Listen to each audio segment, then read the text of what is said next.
rendez-vous tous les 15 jours, mais c'est vrai que cette période fiscale, nous avons préféré alléger un petit peu nos rendez-vous. Et aujourd'hui, nous avions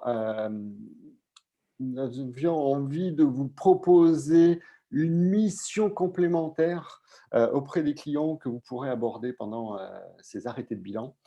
C'est vrai, c'est l'épargne salariale. Donc, comment transformer une expertise en opportunité commerciale pour nous expliquer ce déroulé.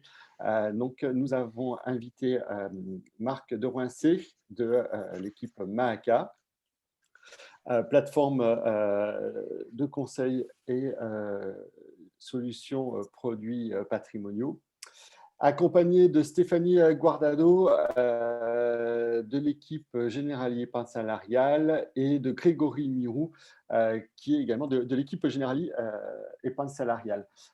Ils se présenteront plus en détail, mais effectivement, Grégory abordera également les dernières annonces que l'on a eues hier soir et ce matin sur la mise en place de la participation, de l'épargne salariale éventuellement, ce sur quoi le gouvernement travaille actuellement. Donc, avant de leur passer la parole, je tenais donc à tous à vous remercier de votre fidélité et vous donne rendez-vous donc le 20 mai prochain où nous aborderons une thématique d'allocation d'actifs qui est la SCPI, donc un petit peu d'immobilier papier. Donc le rendez-vous, c'est le 20 mai prochain. Pour la bonne organisation, aujourd'hui, ce matin, vous avez un espace, converser, discussion. Tous vos micros, caméras sont coupés et la séance est enregistrée. Donc, vous pourrez poser vos questions par écrit et Stéphanie, Grégory et Marc se proposent de vous répondre en fin d'intervention euh, pour grouper un petit peu les questions. Et nous vous donnons rendez-vous donc le 20 mai et je passe la parole à Marc pour l'équipe Mahaka. Très bien, merci Frédéric. Bonjour à tous, Marc de Roincé, je suis le directeur commercial de Mahaka et donc j'ai le plaisir d'introduire ce sujet sur l'optimisation de la rémunération et de l'épargne salariale. L'idée, c'est de vous apporter aujourd'hui des éclairages par rapport aux enjeux et vos attentes relatives à l'épargne salariale. Nous considérons naturellement que l'expert comptable est dans une position particulièrement légitime pour aborder ce sujet avec vos clients chefs d'entreprise, puisque vous avez un lien de confiance important avec lui, que vous avez aussi une très bonne connaissance de l'entreprise, de vos clients, et on sait évidemment que votre positionnement conseil est de plus en plus fort. Et d'ailleurs, c'est aussi l'essence de Mahaka, c'est d'élargir voilà, votre positionnement, votre périmètre de conseil auprès de vos clients, chefs d'entreprise, artisans, commerçants, professions libérales. Donc, ce sujet est donc particulièrement important et intéressant dans votre relation avec votre clientèle, et cela sur toutes les tailles d'entreprise, y compris les plus petites. Et on va aborder évidemment ces sujets de taille d'entreprise et d'opportunités dans la suite de la présentation. Nous démarrons. Vous avez donc ici le sommaire. Donc, on va donner le cadre, les horizons liés à ce sujet, vous donner des éléments de pédagogie sur l'épargne salariale, vous indiquer voilà, le meilleur parti à en tirer. Et on a volontairement pris de nombreux cas pratiques avec notre partenaire Generali Épargne Salariale pour illustrer les propos et les rendre encore plus concrets. Donc, un chiffre intéressant et à retenir ce matin, c'est que seulement 15% des salariés des TPE-PME bénéficient d'un dispositif d'épargne salariale. Donc, on le voit, il y a beaucoup d'espace, beaucoup de possibilités sur ce terrain-là. D'autant plus que l'épargne salariale, aujourd'hui, est une composante faible dans les revenus des retraités. On sait à quel point les pouvoirs publics, et on va revenir dessus à plusieurs occasions, poussent justement les Français, la société française, à se constituer des revenus de retraite en plus des régimes du régime de retraite de base et des régimes complémentaires. Et on voit bien que la partie qui a été aménagée par la loi Pacte, à savoir la retraite supplémentaire entreprise et la retraite supplémentaire privée, ne constitue à l'heure actuelle que 3% de la part, une part de 3% dans le total des revenus des retraités. Donc, on voit qu'il y a de très forts enjeux sur ce sujet-là. Alors, quelques chiffres clés sur l'épargne salariale, qui a déjà une vraie légitimité auprès des entreprises, avec 136 milliards d'encours, plus de 10 milliards de versements annuels. Vous avez à droite un schéma qui montre la progression régulière des encours sur le marché français.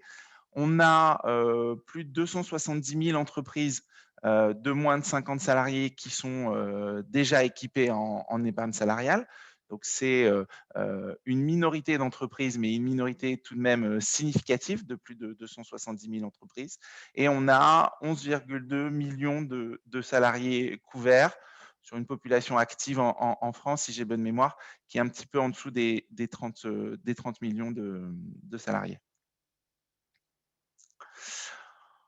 Donc, il y a une véritable place à prendre sur ce marché, des besoins d'équipement importants et tout cela dans un environnement très favorable, très incitatif pour la mise en place de ces dispositifs d'épargne salariale. On voit effectivement donc ce pourcentage d'un taux d'équipement de 15% en plan d'épargne entreprise dans les entreprises de moins de 50 salariés. Et au niveau du PERCO, c'est encore bien inférieur à moins de 5%. Donc, on voit qu'il y a un potentiel de marché qui est réellement immense, notamment sur les TPE et les PME. Il y a d'ailleurs 5 contextes différents d'épargne salariale en fonction de la taille des entreprises. Sur les très petites entreprises, l'approche, elle va être vraiment centrée sur l'efficacité des flux de rémunération périphérique. Sur les PME, on va être plutôt sur des enjeux d'attractivité des talents et de partage de la performance. La moyenne entreprise, elle est concernée par la participation obligatoire à partir de 50 salariés, donc elle va devoir gérer cette obligation. L'entreprise de taille intermédiaire, ce seront des sujets de partage des bénéfices, partage de la performance, de la valeur notamment. Et puis après, quand on va arriver sur des grandes entreprises, on va être dans un dialogue et une négociation collective avec une forte participation, contribution des syndicats dans la négociation collective. Donc, on le voit, ce sujet-là ne concerne pas que les grandes entreprises, pas du tout. Et d'ailleurs, les montants alloués, l'implication de l'entreprise n'a rien à voir avec la taille de l'entreprise. On peut trouver des petites entreprises beaucoup plus impliquées sur ces sujets que des plus grandes entreprises. Voilà. Du coup, je passe la parole à Grégory pour la description de la loi Pacte sur ce sujet.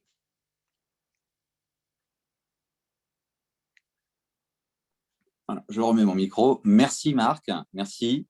Bonjour à tous. Je suis très heureux de pouvoir partager ce moment avec vous ce matin et donc parler d'épargne salariale. Épargne salariale qui est régulièrement remise en avant par les pouvoirs publics et tout particulièrement par le gouvernement actuel, puisque le président, lorsqu'il était encore ministre de l'économie, avait introduit une loi qui venait faciliter et démocratiser encore davantage l'épargne salariale. Et donc, le grand pivot qu'il y a eu, la dernière grande loi en date, c'est la loi Pacte. Loi Pacte dont l'objet est toujours de pouvoir permettre davantage de démocratisation de l'épargne salariale. L'épargne salariale, à la base, ça a été régulièrement rappelé, mais ça a plus de 50 ans. Ça avait été introduit par le général de Gaulle avec une approche de redistribution des bénéfices de l'entreprise. On était en pleine Trente Glorieuses. Et puis, progressivement, avec les années, les décades passant, l'épargne salariale est restée un enjeu pour l'activité économique des entreprises, avec la dimension d'épargne, et puis assez rapidement, depuis les années 90-2000, avec la constitution d'une épargne retraite. Et comme le disait Marc tout à l'heure, aujourd'hui, on a toujours ce grand système de base de répartition, puis les complémentaires, mais il y a la nécessité de véritablement pouvoir constituer un capital pour sa retraite, que ce soit le départ en retraite lui-même ou plus tard pour notamment avoir un financement pour la dépendance. Et donc cet enjeu de pouvoir constituer un capital est devenu très prégnant avec les années. Donc aujourd'hui, la loi Pacte prévoit deux choses. La première, c'est toujours plus d'incitation pour les entreprises à mettre en place de l'épargne salariale. On le disait tout à l'heure, l'épargne salariale aujourd'hui, c'est essentiellement les grandes entreprises. À partir de 50 salariés, c'est obligatoire, et nécessairement dans une des très grandes entreprises, les salariés sont quasiment tous équipés, ou ont tous en tout cas accès à un dispositif d'épargne salariale. Le parent pauvre, ce sont les TPE-PME, avec moins de 5% aujourd'hui d'entreprises équipées. Et pourtant, c'est un mode de rémunération qui est absolument sans équivalent, puisque pour 1 euro distribué, sorti de l'entreprise en épargne salariale, ça coûte 1 euro à l'entreprise, et 7 euros ne supportera que la CSG et la CRDS. Alors, bien évidemment, il y a des plafonds qui s'appliquent. On aura l'occasion de venir en détail sur les différentes modalités de fonctionnement. Mais ce qu'il faut retenir à ce stade, c'est davantage de facilitation avec des incitations fiscales et sociales fortes, et davantage d'incitation également avec une simplification de mise en place des dispositifs. Frédéric évoquait tout à l'heure des nouvelles qui ont été données hier soir et puis qui ont été relayées ce matin par la presse, avec toujours de nouvelles mesures qui sont envisagées par le gouvernement pour toujours démocratiser davantage. Donc le sujet qu'il y a aujourd'hui, c'est toujours permettre plus facilement de mettre en place l'intéressement dans l'entreprise et travailler à une plus large diffusion de la participation qui consiste à distribuer une partie des bénéfices de l'entreprise. Voilà. Pour ces éléments historiques et de contexte. Alors, à côté du système global de l'épargne salariale, la loi Pacte a aussi introduit une réforme d'ensemble sur tous les mécanismes de retraite professionnelle d'entreprise. Donc, que ce soit les produits retraite individuels, avec ce que l'on connaissait avec les contrats Madelin ou avec le PERP, ou les produits retraite collectif avec donc ce qu'on connaissait sous le nom de PERCO et ce que l'on connaissait avec les articles 83. La loi Pacte a introduit le PER, donc le plan d'épargne retraite. Ce PER donne un cadre d'ensemble à ces différents produits d'épargne retraite, avec toujours une distinction fondamentale entre les produits individuels et les produits collectifs. Mais tous ces produits sont aujourd'hui librement transférables entre eux, et on va dire en tout cas les mesures incitatives en termes d'utilisation de son plafond d'épargne retraite ou de déductibilité fiscale sont autorisées dans les différents produits. Et après, selon le produit, évidemment, on va avoir différents avantages, et tout particulièrement sur le périmètre de l'épargne salariale, avec le PER collectif, qui va permettre à l'entreprise de pouvoir accompagner l'épargnant dans la constitution de l'épargne. Donc, les avantages du PER, vous les avez ici, donc l'économie d'impôt, les mesures incitatives, l'autonomie. Aujourd'hui, l'entreprise peut tout à fait décider de mettre en place un PER collectif seul, sans avoir l'obligation de mettre à côté en place un dispositif d'épargne d'entreprise classique à 5 ans. Et puis, nous avons des modalités de gestion financière, des solutions financières qui sont apportées pour la façon dont vont être investis les avoirs. Et dans le PER, il y a un axe qui a été d'ailleurs souligné par le législateur lorsque cette loi a été mise en place, c'est la gestion pilotée, donc la possibilité pour tout épargnant d'avoir une solution simple d'allocation de ses avoirs sur une durée d'épargne très longue, puisque là, on se situe à un horizon retraite.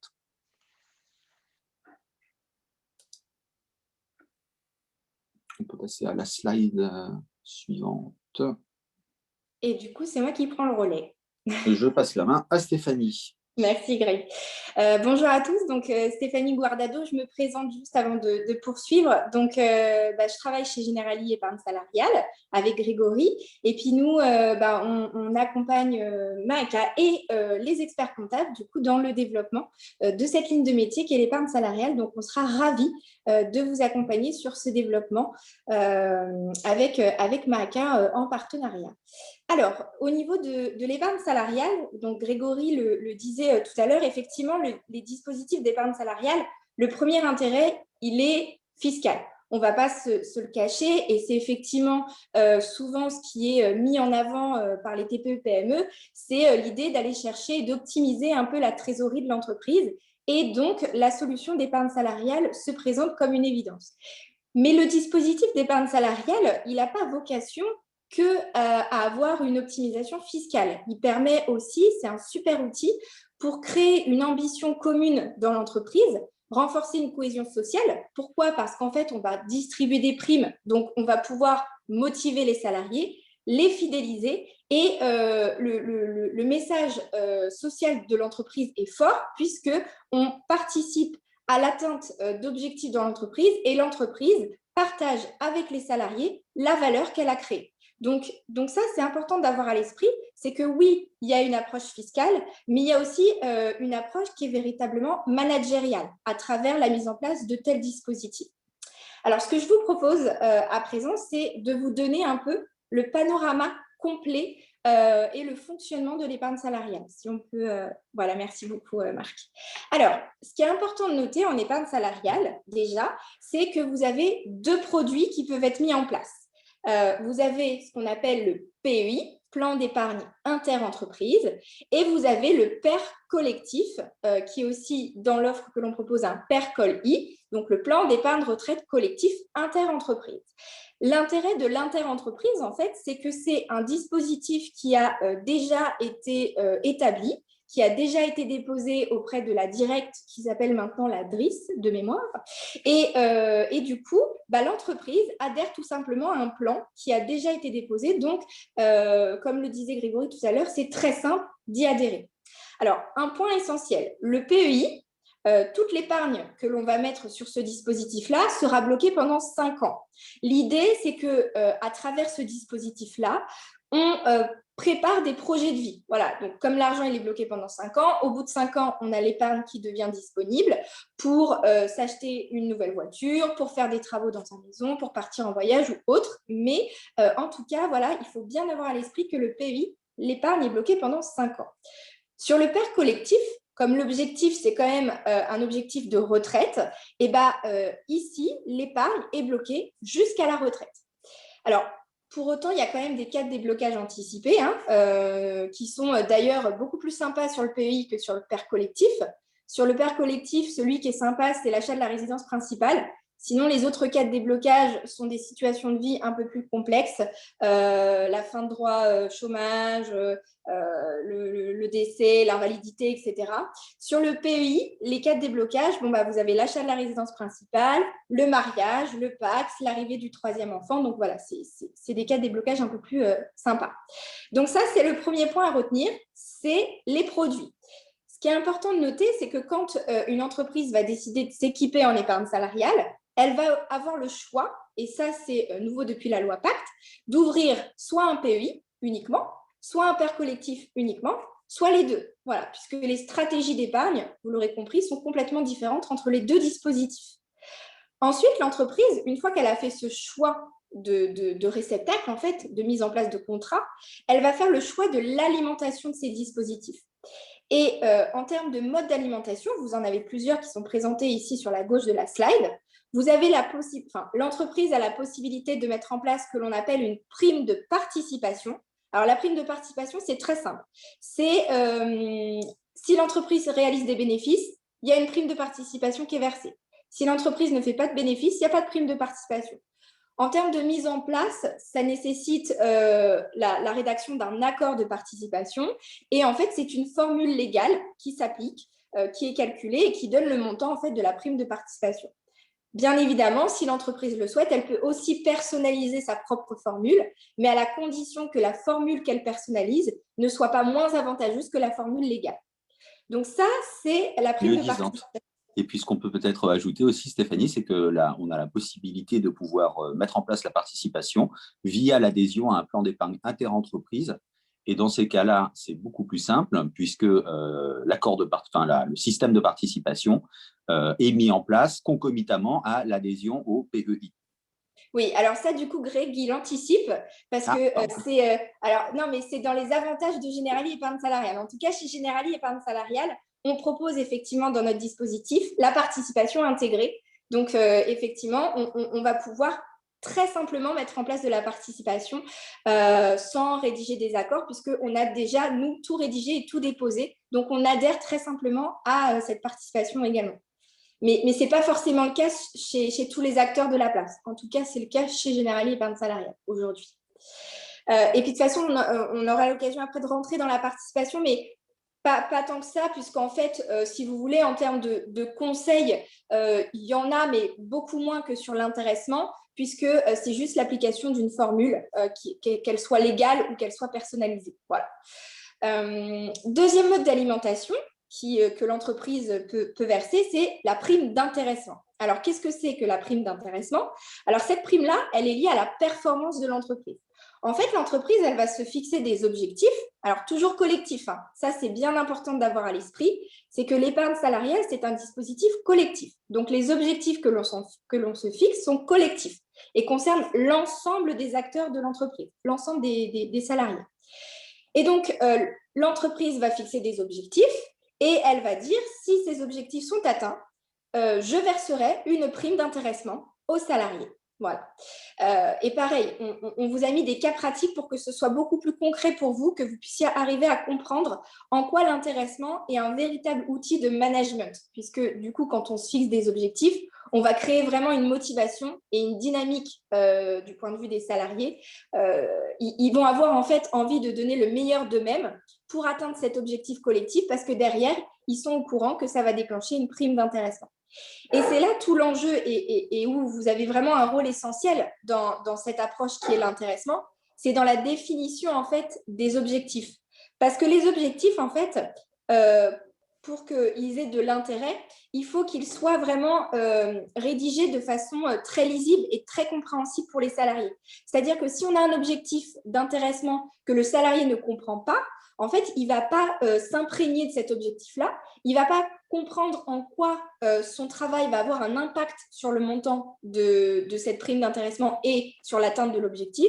Et donc, du coup, là, on va perdre un peu la dynamique du dispositif, comme on se rend compte que c'est un peu le cas dans les grosses boîtes. Et je parle d'ailleurs de mon expérience, puisque avant de rejoindre Generali, j'ai été étudiante dans un autre grand groupe aux couleurs bleues. Et en fait, si vous voulez, on avait de l'épargne salariale, mais moi, en tant que jeune alternante, je ne comprenais pas ce que c'était. J'avais cette prime, super, qui tombait, mais je ne comprenais pas en quoi mon travail pouvait avoir un impact, en fait, sur l'atteinte de ces objectifs-là. Ce qui est moins vrai sur les TPE-PME, puisque du coup, on va vraiment pouvoir bien définir l'objectif. Tout le monde va bien pouvoir le comprendre et du coup, on va en tirer vraiment tout l'avantage du dispositif qu'est l'intéressement. Donc ça, c'est vraiment les deux primes qui émanent de l'entreprise. Ensuite, le salarié, il a la possibilité, lui, de faire des versements volontaires sur ces dispositifs d'épargne salariale, donc soit sur le PEI, soit sur le PERCOI. Et depuis la loi Pacte, les versements volontaires qui sont réalisés sur le PER collectif peuvent également être déductibles du revenu. Au choix de l'épargnant, hein, c'est pas imposé. Hein. Quand il va verser, il va décider s'il veut rendre déductible ou non son versement volontaire. Le deuxième mode d'alimentation qui émane du salarié, c'est l'épargne-temps. Et oui, et en fait, on a tous des jours de congé, il faut les prendre parce qu'il faut se reposer, n'est-ce pas? Mais si jamais on a un reliquat de jours de congé, le salarié a la possibilité de monétiser ces jours et de décider de les verser sur son PER collectif. Alors, c'est quand même encadré. On ne peut pas verser plus de 10 jours maximum sur son PER collectif. Et tous ces modes d'alimentation-là, la participation, l'intéressement, les versements volontaires, l'épargne-temps, peuvent faire l'objet d'un abondement. Alors, l'abondement, qu'est-ce que c'est? C'est l'entreprise qui décide de mettre ça en place. Et l'entreprise, elle va tout simplement dire, quand quelqu'un décide de verser sur le PEI ou sur le PERCOI, en fonction de la source du versement, l'entreprise va décider de compléter ce versement selon une règle qu'elle aura définie. Et ça, pareil, on a des exemples. Ça sera beaucoup plus parlant dans la suite de la présentation. Donc, voilà un peu au niveau du panorama complet de l'épargne salariale. Oui, donc ça, il y a une petite animation, effectivement, je l'avais oublié. En gros, retenez juste que l'épargne salariale, vous l'avez vu à travers tous les modes que l'on peut mettre en place, on peut véritablement faire une solution qui soit sur mesure. Et quand on combine un peu toutes les solutions, on a 22 combinaisons possibles. Donc, on peut vraiment proposer une solution d'épargne salariale qui soit entièrement adaptée à une entreprise. Ce n'est pas parce qu'on s'adresse à des TPE-PME qu'on doit forcément leur proposer une solution standard. On peut aussi, et elles sont en droit d'attendre également du sur-mesure et c'est complètement facilité à travers le dispositif d'épargne salariale. Alors là, c'est un focus sur la loi Pacte dont on a parlé. En fait, juste pour que vous arriviez à éclairer un peu votre esprit par rapport à la structure des dispositifs. En fait, la loi Pacte maintenant, elle a créé le PER, mais au final, on se retrouve quand même avec nos 3 produits qu'on connaissait auparavant. Donc, c'est juste qu'ils ont changé de nom. C'est-à-dire que le PERCO d'origine est devenu le PERCOL, l'article 83 est devenu le PER obligatoire et le PER P-Madelin est devenu maintenant le PER individuel. Donc, on a toujours nos 3 produits qui existent, un qui est individuel, qui est le PER individuel, et 2 dispositifs qui sont collectifs, le PER obligatoire et le PERCOL.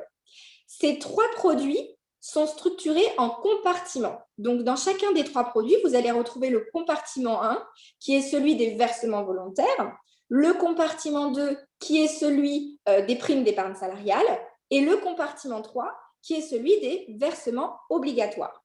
Et là où vous voyez les petites coches, c'est qu'en fonction du produit, chaque produit ne peut pas accueillir tous les modes d'alimentation. Par exemple, sur le PER collectif, je peux accueillir des versements volontaires, des primes d'épargne salariale, mais l'entreprise ne peut pas verser sur un PER collectif des versements obligatoires.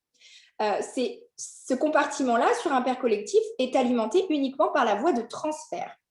Sur le PER-OB, je peux faire des versements volontaires, je peux investir des primes d'épargne salariale, mais je n'aurai pas d'abondement, et je peux faire des versements obligatoires. Et sur le PER individuel, je n'ai la possibilité de faire que des versements volontaires et d'alimenter les 2 autres compartiments par la voie de transfert.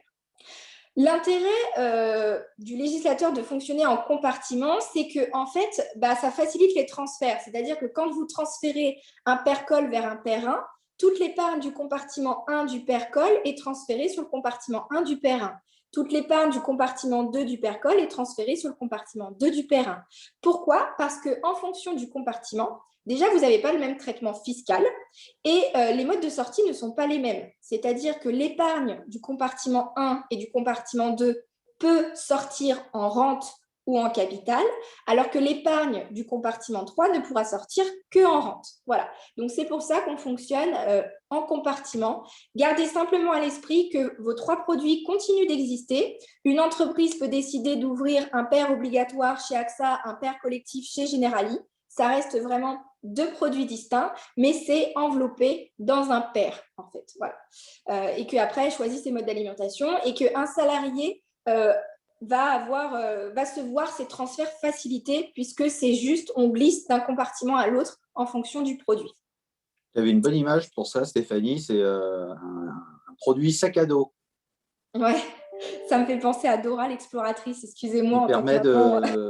Qui permet du coup de conserver et de porter son épargne retraite, quelle que soit sa situation, qu'on soit en individuel, en indépendant ou travaillant dans une entreprise.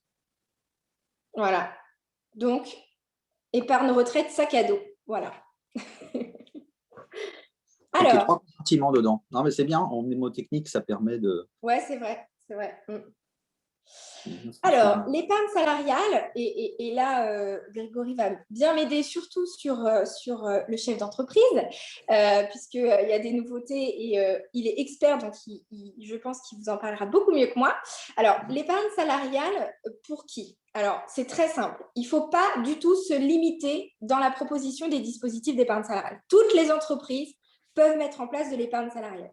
Peu importe leur taille, peu importe la nature de leur activité, peu importe leur forme juridique, il y a une condition pour pouvoir mettre en place de l'épargne salariale, elle est très simple, c'est qu'il faut avoir un salarié qui soit présent aux effectifs de l'entreprise en plus du chef d'entreprise.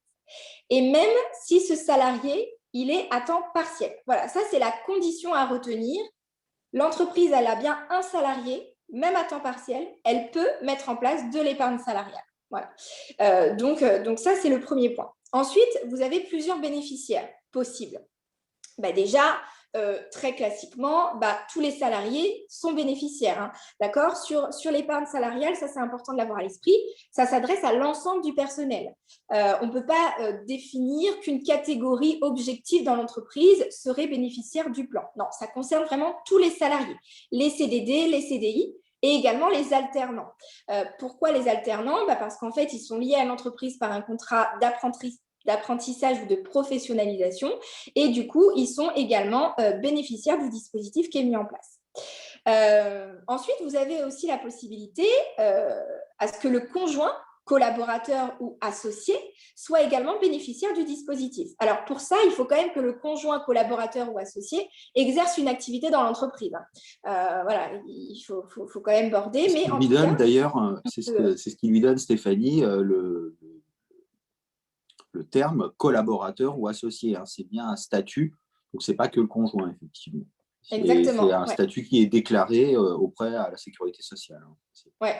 Et vraiment, j'insiste sur exerçant une activité dans l'entreprise parce que je peux être conjoint associé, mais pas forcément exercer d'activité. Il faut vraiment que j'exerce une activité dans l'entreprise pour être bénéficiaire.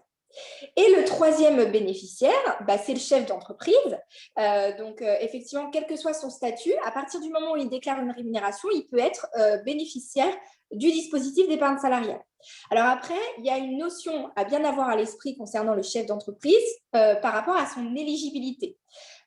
Pour que le chef d'entreprise il puisse verser, il faut déjà qu'il y ait bien un salarié au jour de son versement. Et il y a une nouveauté, puisque auparavant, il y avait une règle que vous avez sûrement dû avoir à l'esprit qui disait qu'il fallait qu'il y ait un salarié de 12 mois sur l'année passée pour que le chef d'entreprise puisse verser.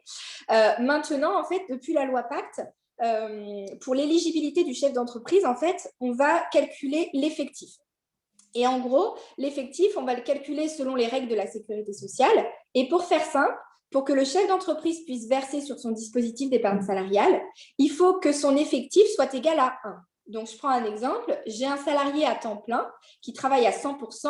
Mon effectif est égal à 1. Donc, le chef d'entreprise va pouvoir verser sur son dispositif.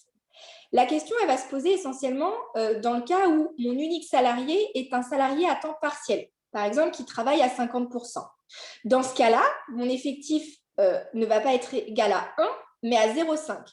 Donc, je ne remplis pas la condition d'avoir un effectif qui soit égal à 1 pour pouvoir verser sur le dispositif d'épargne salariale. Sauf que l'administration, elle a apporté une tolérance là-dessus. Elle dit la chose suivante.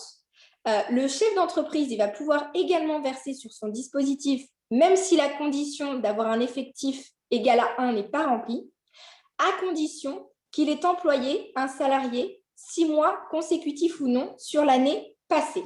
Voilà. Alors, attention avec ça, et je te laisserai la parole après, Greg, si tu veux un peu plus spécifier et apporter des compléments. Attention à cette notion-là.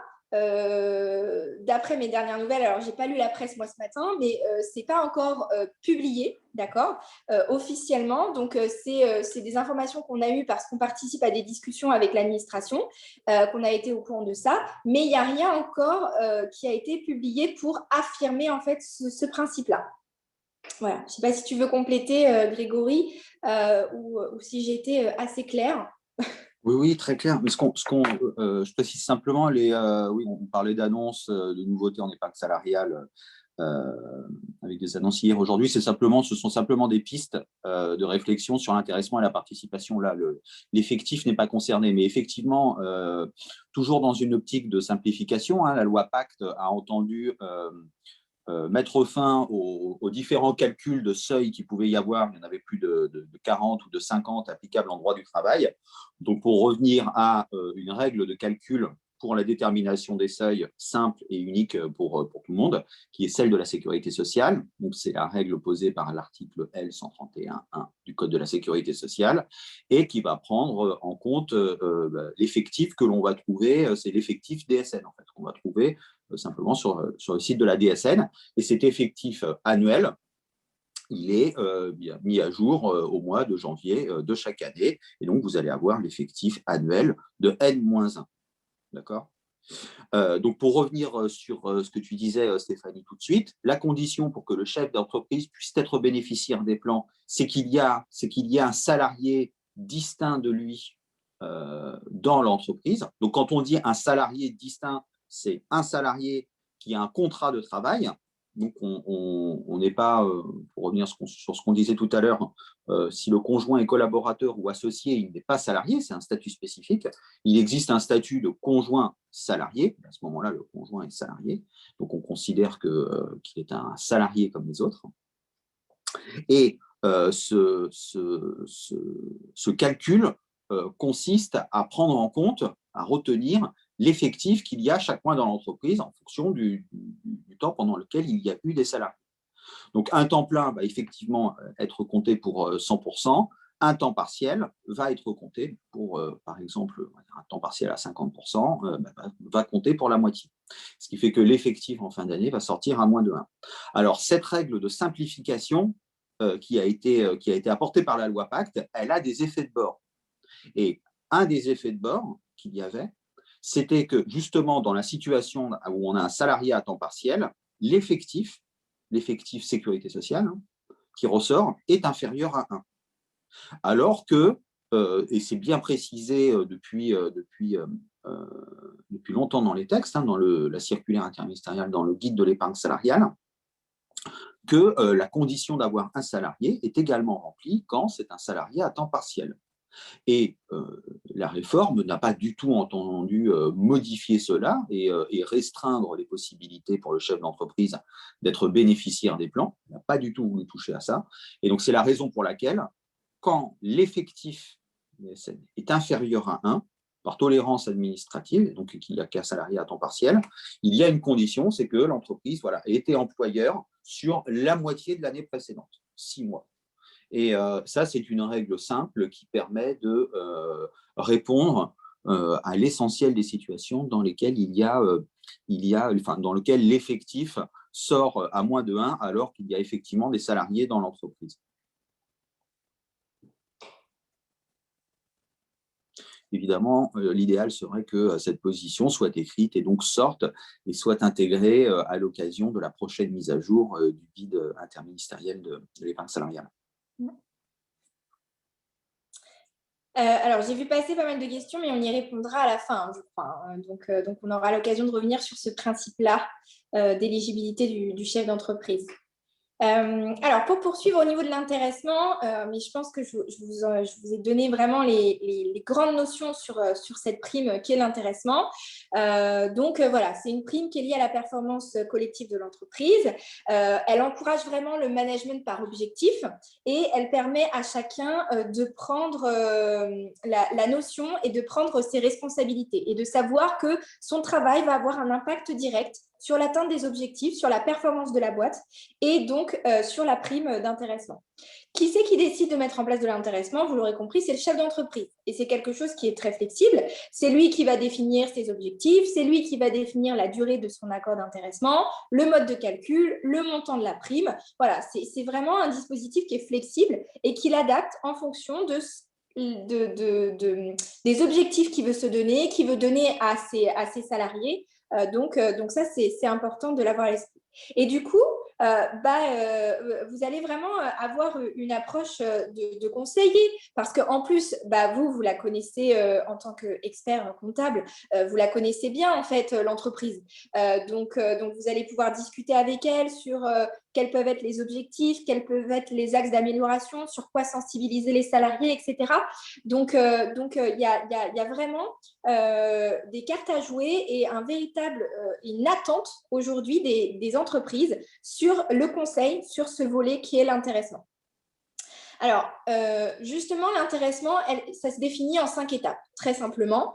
Déjà, on discute du projet avec l'entreprise. On essaye de réfléchir à des critères, des objectifs.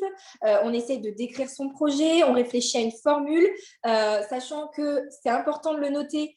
On n'est jamais emprisonné dans des choix par rapport à l'intéressement, c'est-à-dire qu'on peut faire évoluer son accord d'une année sur l'autre par avenant ou on peut revoir son accord au bout de 3 ans. L'idée, c'est qu'un dispositif d'épargne salariale et un dispositif d'intéressement évoluent et suit la dynamique de l'entreprise. Voilà. Ce qui est important de noter, c'est que l'épargne salariale, quand c'est mis en place, ce n'est pas là pour pénaliser l'entreprise. Si l'entreprise, une année, elle n'est pas en capacité de pouvoir délivrer une prime, que ça la met en difficulté économique, on ne verse pas la prime, en fait. Ce n'est pas quelque chose qui est inimitable et qui va dans le sens contraire. Ça suit vraiment la dynamique de l'entreprise. Donc, une fois qu'on a défini son projet, on va mettre en place le dispositif. Et pour ça, on va rédiger donc, un accord d'intéressement. Dans lequel on va définir qui est concerné par la prime d'intéressement, comment elle se déclenche, de combien elle est. Enfin voilà, on va définir un peu tous ces paramètres-là. Et puis ensuite, on va bien évidemment partager cet accord d'intéressement avec les salariés et on va recueillir leur accord. Donc, on doit faire ratifier du coup son accord d'intéressement à la majorité des 2/3 des salariés. Alors, depuis juin 2020, il y a une nouvelle mesure qui est de dire que le chef d'entreprise, il peut bien évidemment décider de mettre en place un intéressement de façon unilatérale. Pour ça, il y a quand même 2 conditions. Il ne faut pas qu'il y ait de représentants de salariés. Donc une entreprise de moins de 11 salariés et il faut ne pas avoir déjà mis en place d'accord d'intéressement en fait, pour qu'on puisse opter pour la décision unilatérale de mise en place de l'intéressement. Sinon, on passe par la ratification des salariés. Et une fois qu'on a signé son accord, qu'on l'a rédigé, signé et que tous les salariés sont OK, on n'a plus qu'à le déposer en ligne sur le site de la... C'est la DRIS, c'est ça maintenant qu'on dit ou la Directe. Moi, je dis encore la Directe. Il a évolué, qui a changé. Ouais. Donc, la Directe, tout se fait en ligne, dépôt très simplifié. Et du coup, l'accord d'intéressement est valable. Alors, notion importante à avoir à l'esprit. Quand on veut mettre en place un accord d'intéressement qui soit valable sur l'année, par exemple, je veux mettre en place un accord d'intéressement sur 2021. En fait, l'accord d'intéressement doit être rédigé et signé 6 mois avant la fin de l'exercice comptable. C'est-à-dire que si je clôture comptablement le 31 décembre, j'ai jusqu'au 30 juin pour mettre en place un accord d'intéressement qui soit valable sur l'année en cours. Alors, pourquoi on a cette exigence de 6 mois avant? En fait, l'accord d'intéressement, comme je vous disais, il est lié à des objectifs. Donc, si vous mettez en place un accord d'intéressement sur la deuxième partie de l'année, en fait, on n'a plus vraiment le caractère aléatoire de l'atteinte de cet objectif. En fait, sur la deuxième partie de l'année, on sait déjà approximativement si on va atteindre l'objectif ou pas. Et du coup, si on va verser une prime d'intéressement ou pas. Donc, c'est pour ça ça… fait partie des… Pardon Stéphanie, justement, Non, ça fait partie des principes fondamentaux de l'épargne salariale. C'est que ça traduit, c'est avant tout, avant d'être une distribution, avant d'être un partage, c'est un engagement en fait de l'entreprise qui, du coup, doit mettre en place ces dispositifs sans toujours savoir exactement, précisément à combien ça s'élèvera au final. Donc, ça va être une partie, ça va être un budget pour l'intéressement, ce dont on est en train de parler, une partie des bénéfices ou des compléments. Et ce caractère aléatoire est effectivement très important pour l'intéressement. Oui, donc ça, c'est vraiment un point essentiel à avoir à l'esprit quand on propose l'intéressement à une entreprise. Alors, sur cette thèse-là, les 6 essentiels, en fait, je ne vais pas rentrer dans le détail. De toute façon, je pense que vous aurez la présentation. En fait, c'est très simple. Il y a 6 points à définir quand on met en place un accord d'intéressement. La durée, sur combien de temps on veut qu'il soit mis en place. Le rythme de versement, est-ce qu'on verse une prime tous les ans ou tous les trimestres ou tous les semestres. Le mode de calcul, sachant que, pareil, c'est important d'avoir ça à l'esprit, c'est qu'une entreprise ne pourra pas donner une enveloppe d'intéressement qui soit supérieure à 20% de sa masse salariale. Voilà, ça, c'est le plafond collectif global. Donc, je prends la masse salariale de l'entreprise, je prends 20% et ça me donne mon budget que je peux allouer à l'intéressement. Donc, ça, c'est important de l'avoir à l'esprit. Et après, vous avez un plafond individuel, mais quand même pas mal élevé, puisque c'est 75% du PAS. Donc, ça fait presque 30 000 €. Donc, ça fait une belle prime d'épargne salariale d'intéressement, en tout cas. Mais il faut avoir à l'esprit ces 2 plafonds. Ensuite, on définit les bénéficiaires, les objectifs et le mode de répartition. C'est-à-dire qu'aujourd'hui, il y a 3 modes de répartition possibles. Soit je dis tout le monde aura la même chose, ou chacun aura une prime d'épargne salariale qui correspond à son salaire, donc on dit proportionnellement au salaire, ou proportionnellement au temps de présence. Donc ça, voilà, c'est les 6 essentiels à définir quand on met en place un accord d'intéressement. Voilà. Alors justement, pour que ce soit un peu plus parlant pour vous, alors je ne sais plus qui c'est qui fait le routier. C'est moi. Voilà. Donc un petit cas pratique que va vous exposer Marc, du coup, pour que ce soit un peu plus parlant pour vous, l'intéressement. Ouais, voilà. Merci Stéphanie, je vois l'heure qui passe, 10h45, on va tenir le timing, ne vous inquiétez pas. Transporteur de 20 salariés, voilà un exemple concret.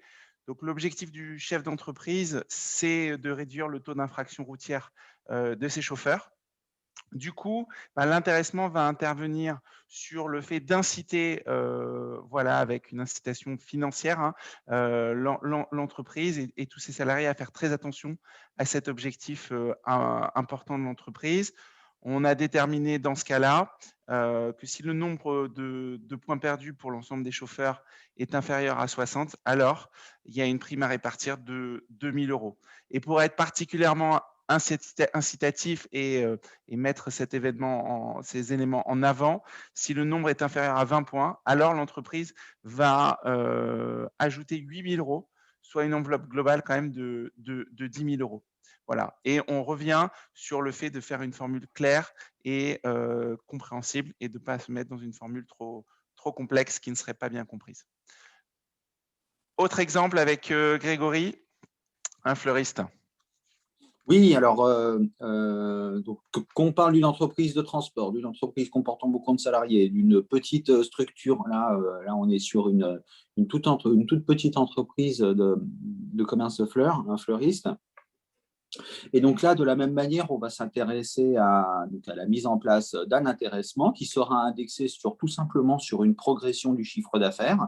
Et on pourra également prendre en compte la gestion du stock d'invendus pour apporter un bonus, une amélioration à l'enveloppe d'épargne salariale que l'on a définie au départ dans l'accord.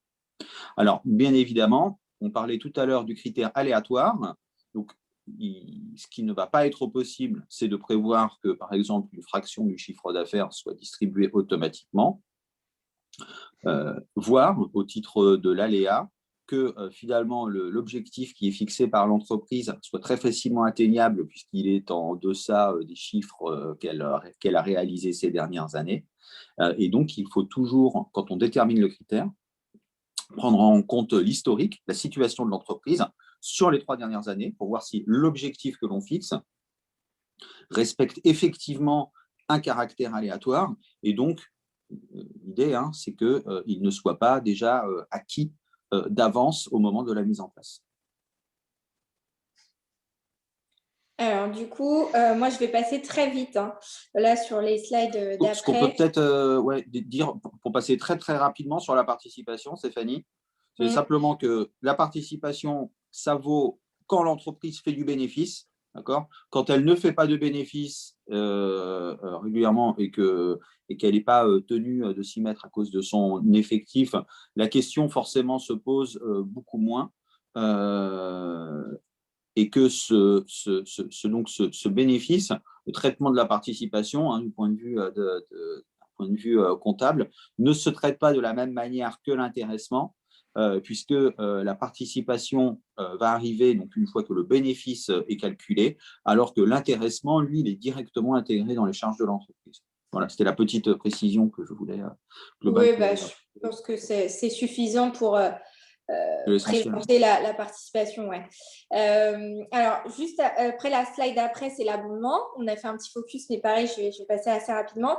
Retenez que l'abondement, en fait, c'est vraiment le coup de pouce de l'entreprise et qu'en fait, quand un salarié décide de verser, l'entreprise peut abonder. C'est toujours le chef d'entreprise qui définit sa règle d'abondement. Donc, il va choisir un taux et un plafond.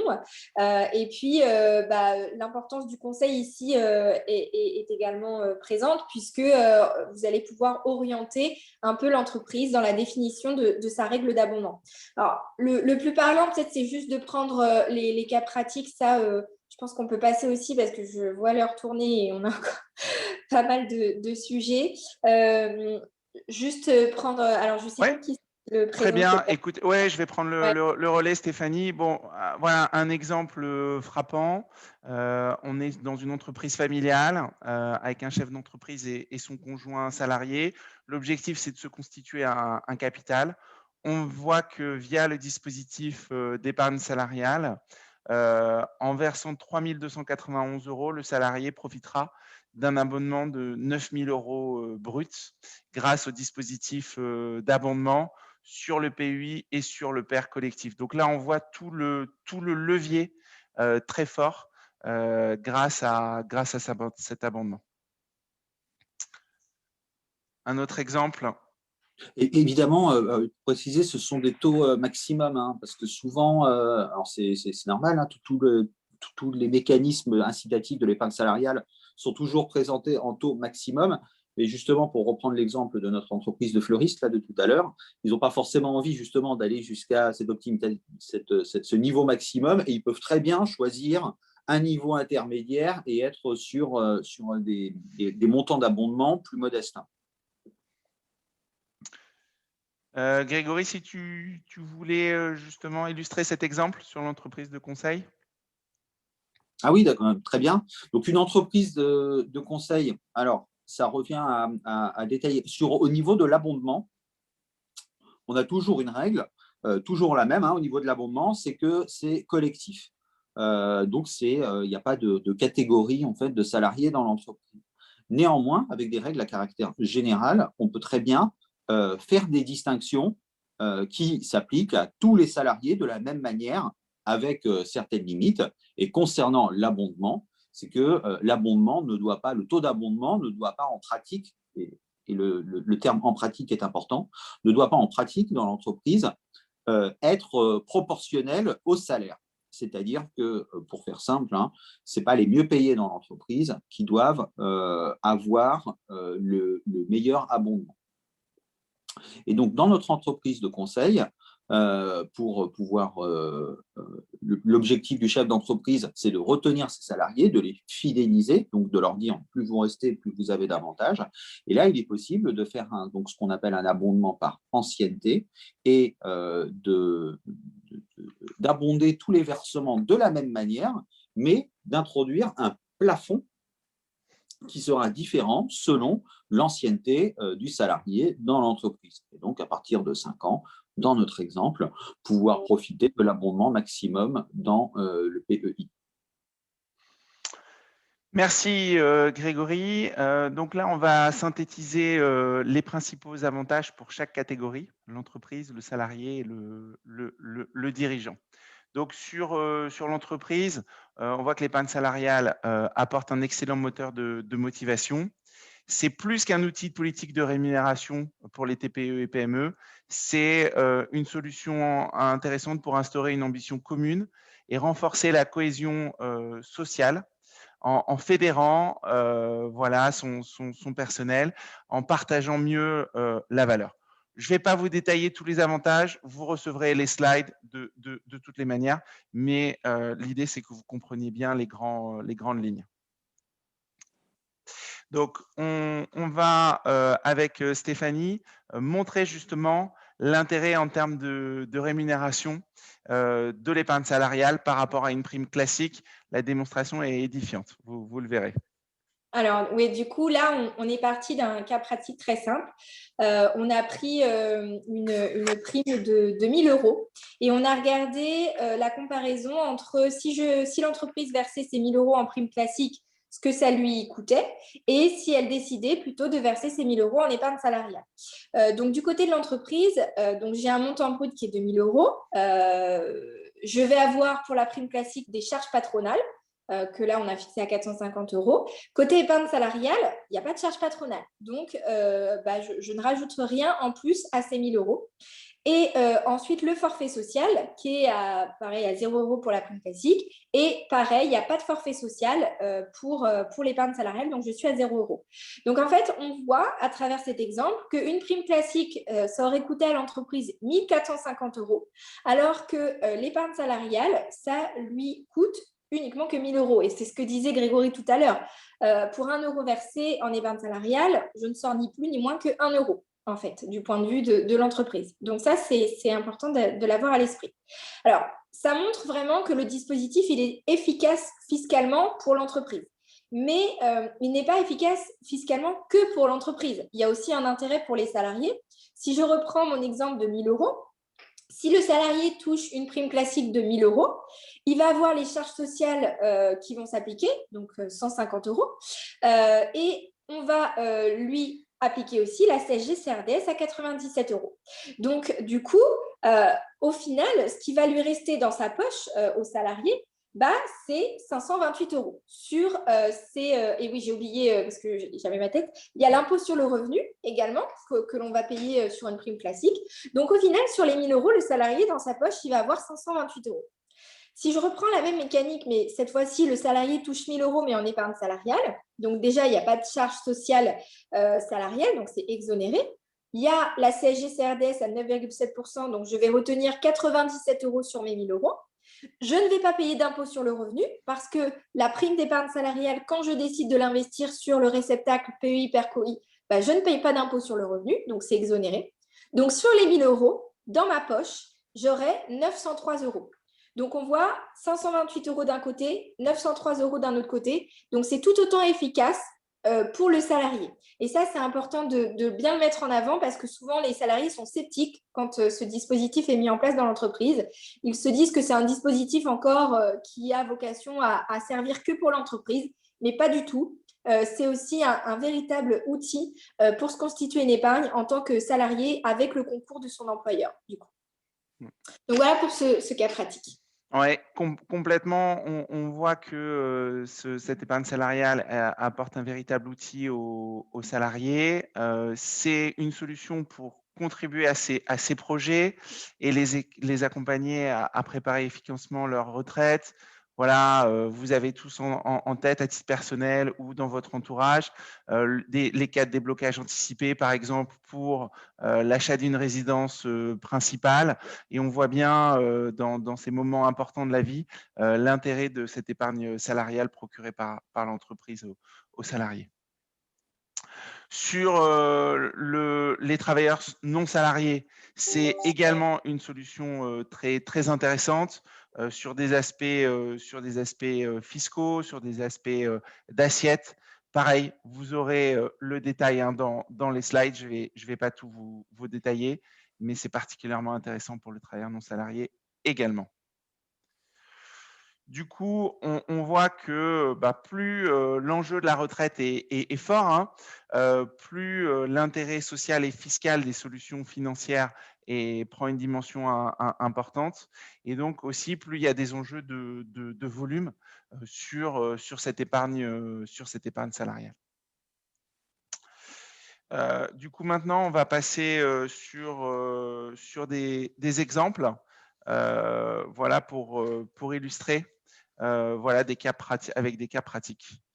Donc, Grégory, c'est à toi. Michel Serre. Donc, les cas pratiques. Donc, ce qu'il faut bien avoir en tête avec l'épargne salariale, Marc et Stéphanie l'ont évoqué à plusieurs reprises, c'est que les outils sont utilisés par tout type d'entreprise, mais chacune des entreprises, chaque entreprise est un cas particulier, et l'idée, c'est d'adapter sur mesure les différentes possibilités qu'offre l'épargne salariale pour répondre à leurs objectifs. Donc ici, on a un exemple avec une petite chocolaterie artisanale qui comprend 2 salariés, un dirigeant non salarié et qui travaille avec son épouse. Donc, son épouse qui a le statut de salarié, pour rebondir sur ce qu'on disait tout à l'heure, le statut de conjoint collaborateur associé ou salarié. Là, il est salarié, il salarie son épouse. Donc, il souhaite optimiser la fiscalité du revenu qui est généré par l'entreprise. Donc, on a une masse salariale très importante, avec 350 000 euros, et un budget qui a été défini pour l'épargne salariale et qui a tout simplement été pris sur la masse salariale et 20% de la masse salariale. Alors, leur demande, c'est de pouvoir saturer l'abondement sur le PEI et sur le PERCOL, de pouvoir mettre en place un intéressement avec des objectifs qualitatifs et permettre d'améliorer la qualité de la production, et mettre en place une participation pour distribuer une partie des bénéfices. Alors là, on a un cas qui est très intéressant, puisqu'on a un budget qui correspond à un plafond. Vous vous souvenez, tout à l'heure, on parlait de l'intéressement qui est plafonné en termes d'enveloppe collective à 20% de la masse salariale. Donc, on ne pourra pas tout mettre sur un intéressement. Et donc, il va falloir répartir ce budget entre les différents postes que l'on envisage. Alors, le premier, ce sera bien évidemment la participation, puisque le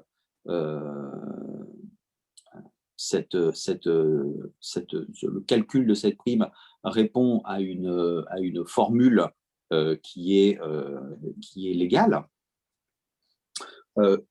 Ensuite, on aura l'intéressement, et il est tout à fait possible, quand on met en place ces dispositifs dans l'entreprise, de prévoir une enveloppe globale, ce qu'on va appeler la rémunération variable collective, et de dire que, là, par exemple, la prime d'intéressement sera égale à un certain montant, moins ce qui a été versé au titre de la participation. Alors, sans qu'on puisse arriver, bien évidemment, à un intéressement négatif, mais ça permet de maîtriser l'enveloppe globale de rémunération. Et d'ailleurs, on pourrait ajouter dans cette enveloppe l'abondement. Donc là, avec cette entreprise qui compte 3 bénéficiaires, on pourrait facilement calculer quel sera le maximum théorique de montant qui sera versé au titre de l'abondement. Et cet abondement pourra très simplement être, je dirais, autofinancé par les primes, par tout ou partie des primes d'intéressement et de participation qui auront été versées. D'accord ?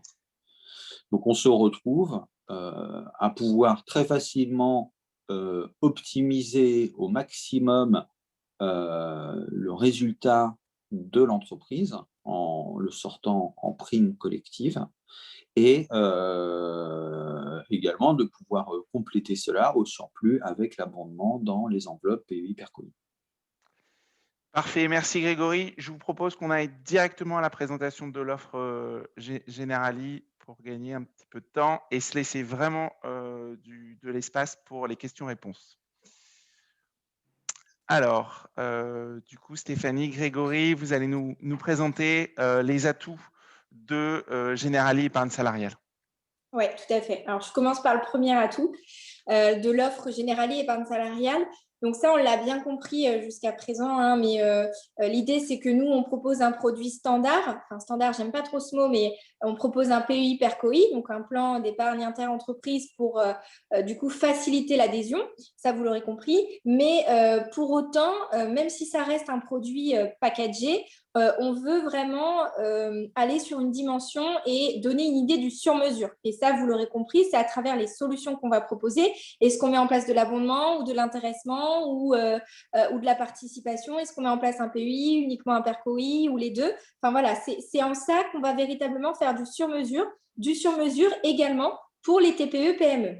Et donc, pour faire ce sur-mesure-là, nous, on a mis en place des options qui sont très simples. On a mis aussi en place des outils de conseils qui vont vous aider à faire des recommandations à vos clients, qui vont vous aider à mettre en place de façon très concrète et très simple la solution que vous avez proposée. Donc, c'est à travers nos outils digitaux que vous allez pouvoir avoir l'importance du sur-mesure, en fait. Donc, ça, c'est le premier avantage. Je ne me penche pas plus sur le sujet-là, puisque c'est vraiment l'avantage numéro 2 que je pense qu'il faut retenir. Est-ce que je fais les deux premiers, tu fais les deux derniers, Greg, comme il y en a 4? Je t'en prie, je te sens très bien lancé. Ça marche. Alors, donc, l'avantage numéro 2, et en fait, ça, c'est vraiment très différenciant par rapport à notre offre, c'est au niveau de l'offre financière. Donc, ce qui est important de noter, et c'est pour ça que je pense que Marika a voulu aussi, a choisi de travailler avec Generali, c'est par rapport à notre offre financière. Puisqu'on est les seuls aujourd'hui sur le marché à faire ça, on propose un double univers d'investissement. Alors, je ne vais pas plus rentrer dans le détail pour vous perdre. Retenez simplement qu'on retrouve l'univers traditionnel que l'on peut retrouver chez tous les autres acteurs de la place. C'est un univers d'investissement en FCPE, des fonds communs de placement d'entreprise. En fait, c'est des fonds de fonds. Et l'épargnant va choisir un profil de risque prudent, équilibre et dynamique, et va du coup orienter son épargne sur le FCPE qui correspond à son profil de risque. Donc, nous, dans notre offre, on en propose volontairement une petite liste. On propose 6 FCPE. Pourquoi? Parce que les FCPE, comme ça a une structure de fonds, en fait, nous, on dit tout le temps, qui dit fonds de fonds dit frais de frais. En fait. Donc, c'est des solutions d'investissement qui sont plutôt chargées pour l'épargnant. Et le but premier, quand on épargne, c'est avoir des solutions qui, en termes de tarification, qui sont optimisées et pour lesquelles on peut aller chercher un peu de performance. Donc, pour ça, Generali propose aussi un deuxième univers d'investissement qui se veut être un univers beaucoup plus patrimonial avec, en fait, comme en assurance vie, on propose de pouvoir épargner son épargne salariale directement dans des fonds, ce qu'on appelle des SICAV.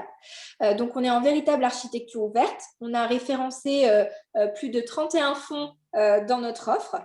Donc, vous retrouvez des fonds de plusieurs maisons de gestion. Enfin, l'épargnant va trouver des fonds de plusieurs maisons de gestion et il va pouvoir gérer son épargne salariale comme il gère aujourd'hui son assurance vie et donner du sens à son épargne, choisir d'investir sur un fonds immobilier ou un fonds action internationale, un fonds thématique. Voilà, il va vraiment être acteur de son épargne et ça a du sens de donner une dimension patrimoniale à l'épargne salariale parce que c'est souvent des gros volumes d'épargne que l'on va générer en épargne salariale. Hein. Quand on va au maximum des plafonds d'abondement, on peut très vite se retrouver avec presque 13 000 euros par an. Donc, il faut pouvoir avoir une solution d'investissement qui soit efficace et innovante, ce qui est le cas chez Generali Épargne Salariale. Donc ça, on peut passer directement au troisième avantage. C'est vraiment l'avantage numéro 2 qu'il faut avoir à l'esprit, c'est le caractère inédit et innovant de notre offre financière. Voilà, Greg, je te laisse faire les avantages 3. Oui. L'épargne salariale, pour que ça fonctionne dans l'entreprise, vous voyez que c'est un instrument qui est extrêmement puissant, qui est extrêmement dense, qui est très riche, hein, qui est utilisé des grandes entreprises de nos fleurons nationaux au CAC 40 aux fleuristes ou à la chocolaterie du coin. Donc, il faut que ce soit simple. Et cette simplicité, elle doit intervenir à tous les niveaux. Vous, en tant que professionnel, vous avez besoin que ce produit puisse être simplement mis en œuvre auprès de vos clients. C'est la raison pour laquelle on a avancé et mis en avant la digitalisation, hein, la dématérialisation des entrées en relation, de la contractualisation pour alléger autant que faire se peut tout le volant que vous pouvez connaître sous format papier. La digitalisation, c'est aussi une réflexion sur la façon de présenter les choses aux entreprises. On vous a montré des simulateurs tout à l'heure, on vous a montré différentes données, différentes façons de pouvoir combiner et assembler les rémunérations que l'on sort au titre de l'épargne salariale. Eh bien, cette mise en œuvre, elle doit aussi pouvoir se faire de façon ergonomique au moment de l'équipement de l'entreprise. Et puis, cette simplicité, c'est également pour l'entreprise de pouvoir, elle aussi, profiter de l'ensemble des services digitaux. Donc, on est avec l'interface de tenue de compte qui va permettre à l'entreprise ou à son correspondant, hein, puisque l'entreprise peut tout à fait habiliter typiquement son expert comptable, pour assurer la vie du plan, donc le registre des salariés, les versements, les opérations qui sont réalisées, la comptabilisation, la reprise de la CSG, CRDS, on va en parler tout à l'heure, puisque c'est l'un des principaux traitements comptables qu'il faut opérer sur les sommes d'épargne salariale. Et donc voilà, ce qu'on a voulu faire avec cette offre, avec ce produit, c'est faciliter les choses et en les simplifiant et en donnant des outils utilisables par tous. Voilà. Donc, on va avoir différents, dans ces outils, il y a tout un aspect préparation sur l'épargne salariale qui va nécessiter des simulateurs. Alors, des simulateurs, on en a fait plusieurs. On a fait un simulateur qui va vous permettre de visualiser ce que l'épargne salariale peut apporter à votre courant d'affaires, ce que cela peut représenter pour vous en termes de rémunération si vous faites 1, 2, 3 plans par an, selon le nombre moyen de salariés qui équipent les structures, selon le fait que l'entreprise soit déjà équipée d'un plan et ait besoin de faire reprendre son stock ou que ce soit une première mise en place. Cela va vous permettre de visualiser justement cette activité et ce que cela apporte. Et puis évidemment des simulateurs pour introduire et construire le dialogue avec le chef d'entreprise sur l'épargne salariale. Donc que ce soit au niveau des incitations fiscales qu'il y a aujourd'hui à verser dans un plan d'épargne retraite, vous voyez qu'on arrive quand même à quelque chose d'assez potentiellement d'assez puissant et efficace, avec par exemple la possibilité de faire des versements qu'on appelait auparavant des versements Madelin, de pouvoir faire ces versements dans le PER collectif et la condition du salarié étant remplie, de pouvoir bénéficier de l'abondement.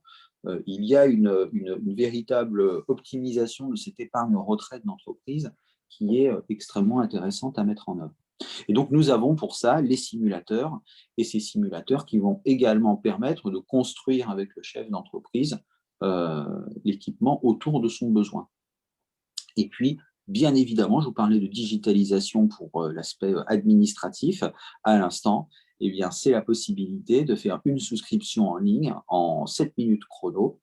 On a l'occasion de le tester à de multiples reprises. 7 minutes pour matérialiser l'adhésion au plan, donc les modalités d'adhésion au plan interentreprise.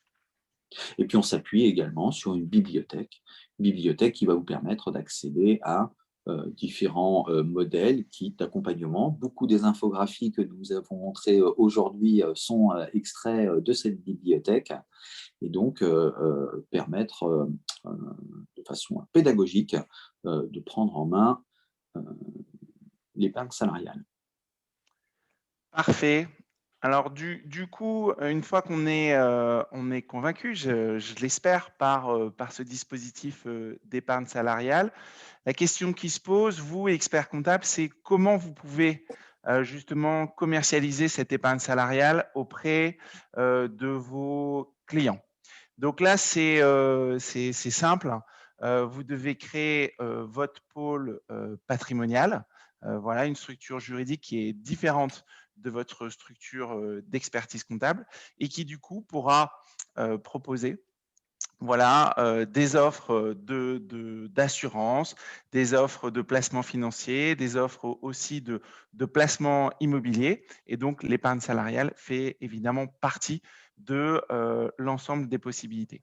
Et c'est là où Maca intervient auprès de vous, puisqu'on va vous permettre de créer et de développer votre pôle patrimonial, apportant un vrai relais de croissance, de rentabilité pour votre groupe, ainsi qu'un périmètre conseil élargi vis-à-vis de votre client, puisque vous allez internaliser le conseil patrimonial et le proposer dans votre offre de conseil à votre client chef d'entreprise, que ça soit à titre individuel pour la personne physique, ou que ça soit, comme c'est le cas de l'épargne salariale, à vocation plus collective au niveau de son entreprise. Donc, ce pôle patrimonial, il vous permet d'engendrer des honoraires de conseil sur des études patrimoniales, sur des bilans retraite, des bilans prévoyance, études et optimisation de rémunération, par exemple. Ça vous permet de dégager des commissions sur les produits vendus, des commissions de souscription, des commissions annuelles sur encours. Vous faites le choix ou non de nous déléguer la partie commercialisation des produits. Vous pouvez tout à fait décider de rester sur la partie conseil et ne pas vous occuper de la commercialisation des produits. Mais dans les deux cas, vous avez constitué un vrai pôle patrimonial où vous avez obtenu les différentes habilitations et ce pôle patrimonial a une valeur aux yeux de vos clients et a aussi une valeur de stock puisqu'il loge différents placements, produits d'assurance, placements financiers également, comme l'épargne salariale. Donc, cette structure-là a une réelle valorisation et donc son actionnariat dégagera du cash au moment où vos parts seront totalement ou partiellement vendues dans le temps. Et on est sur des niveaux de valorisation particulièrement intéressants sur ces structures de gestion de patrimoine. Ne raisonnons pas qu'en flux financier, mais également en stock de valorisation d'entreprise. Se faire accompagner par Maca, c'est sécuriser et booster votre nouvelle activité, puisqu'on va vous donner non seulement l'accompagnement stratégique avec l'audit de votre groupe, la possibilité de faire des synergies entre vos différentes activités, différentes missions, bien lancer l'activité patrimoniale, vous faire évidemment un plan de préconisation par rapport à la typologie de votre clientèle, leurs besoins identifiés, et ça vous permettra d'avoir un vrai plan de marche avec un business plan personnalisé que l'on vous procure et qu'on construit ensemble pour donner une bonne base de départ et de développement de votre pôle patrimonial. Grâce à Amaca, vous accédez, comme par exemple avec l'offre Generali épargne salariale, vous accédez tout de suite aux différents produits d'investissement et de prévoyance que nous avons rigoureusement sélectionnés sur des critères de qualité d'offre, sur des critères de solvabilité de nos partenaires, solvabilité financière notamment. Et puis, on y tient énormément sur la partie qualité d'animation, proximité, disponibilité. C'est une des raisons fortes au-delà des aspects techniques de l'offre Generali épargne salariale, qu'on a choisi de travailler avec ce partenaire-là, en particulier sur Generali épargne salariale. Vous n'êtes pas seul, loin de là. Et d'ailleurs, on peut tout à fait organiser des rendez-vous avec le client final, votre client, et l'expert technique qui vient voilà, de notre partenaire, par exemple Generali épargne salariale, avec des interventions de Stéphanie ou de Grégory avec vous auprès de vos clients. On sécurise tout le parcours client qui est complet sur notre plateforme, de l'accueil du client, sur tous les deux, via également les aspects de documentation réglementaire, générer les différentes études patrimoniales et autres, jusqu'à la souscription des produits. Donc, on vous accompagne vraiment dans tout le parcours client, que ce soit sur les aspects de gestion électronique des documents également, de CRM. Voilà, vous avez un outil tout à fait complet.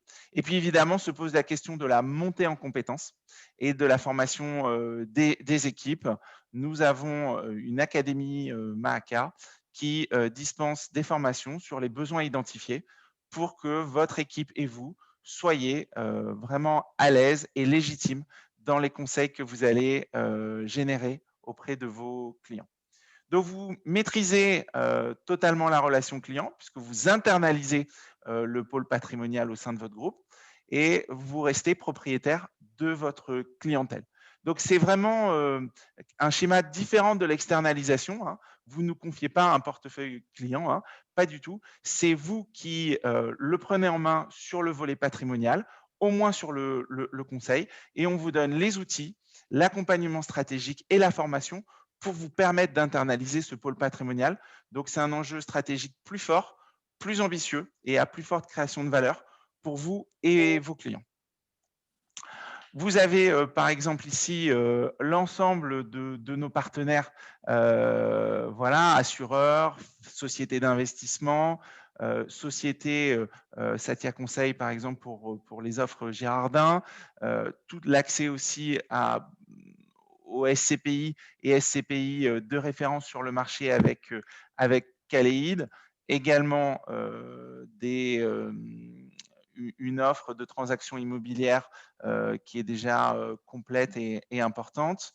Donc, vous avez déjà énormément de possibilités d'offres vis-à-vis de vos clients, à la fois à titre individuel et collectif, grâce à Amaka. Et nous sommes toujours en train d'élargir notre offre pour mieux servir nos affiliés et leurs clients.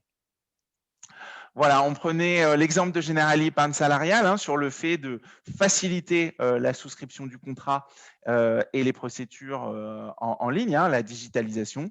Et bien voilà, très clairement, notre affilié, notre client Mahaka, dispose d'un accès personnalisé avec le logo, les mentions obligatoires de sa structure patrimoniale et accède dans notre offre au portail de souscription des produits de nos différents fournisseurs, le tout via notre plateforme Mahaka et via votre accès sécurisé. Donc, on est sur un parcours parfaitement fluide et pertinent.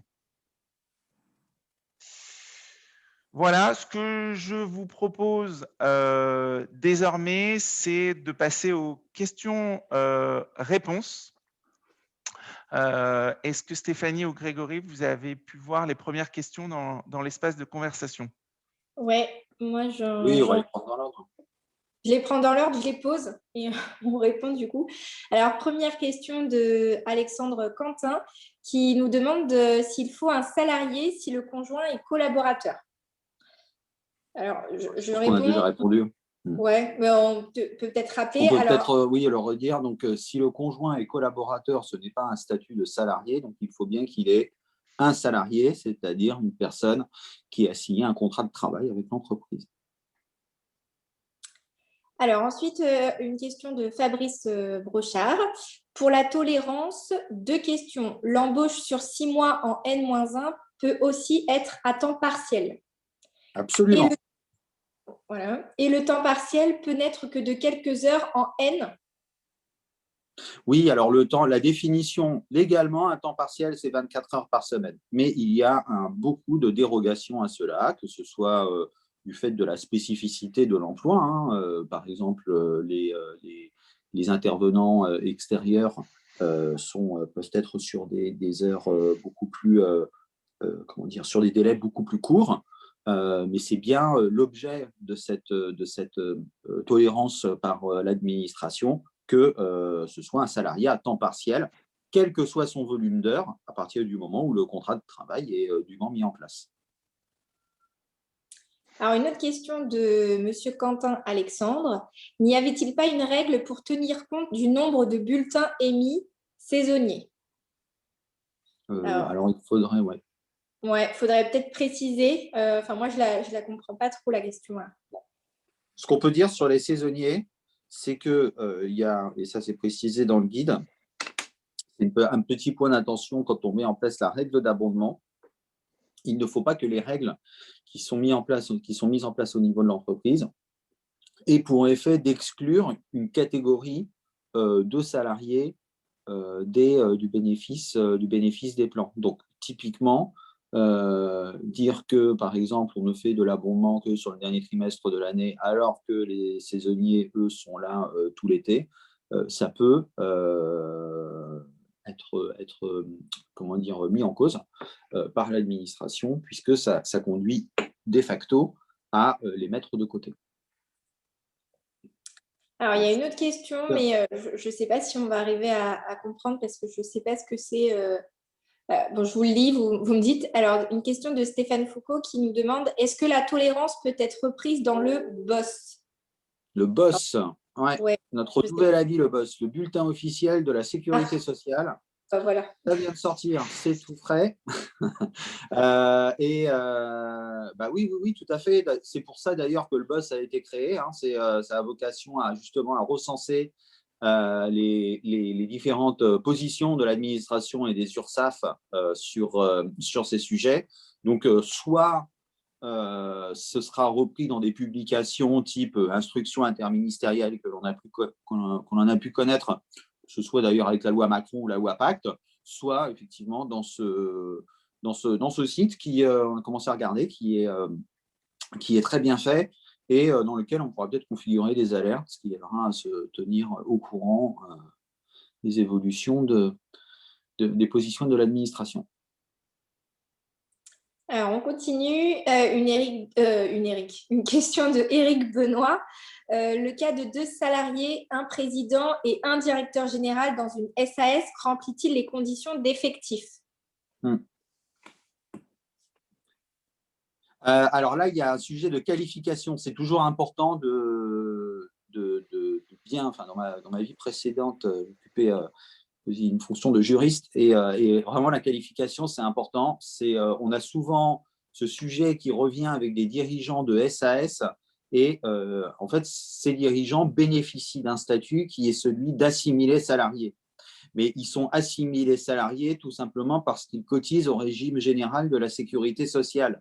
Mais ils ne sont pas salariés au sens du Code du travail. Ce ne sont donc pas des salariés, sauf à ce